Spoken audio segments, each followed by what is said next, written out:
Patay ang maglola matapos mabangga ng SUV habang naglalakad sa kalsada sa bahagi ng Barangay Davila, Pasukin, Ilocos Norte. Nagkilala ang mga biktima na sina Iris Clemente, 14 anyos at Dese Laureta, 65 anyos. Bukod sa maglola, nasawi rin ng 63 anyos na si James Butet na nabangga rin ng SUV habang binabagtas ang kalsada sakay ng kanyang tricycle. Wala pang pahayag ang kaanak ng mga biktima. Ligtas naman sa aksidente ang driver ng SUV at ang kanyang kasama.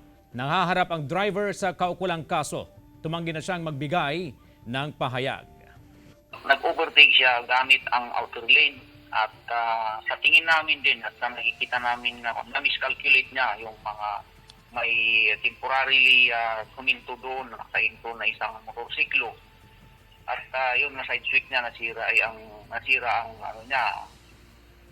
side mirror. Sumunod ay nabunggo po niya yung dalawa pong naglalakad.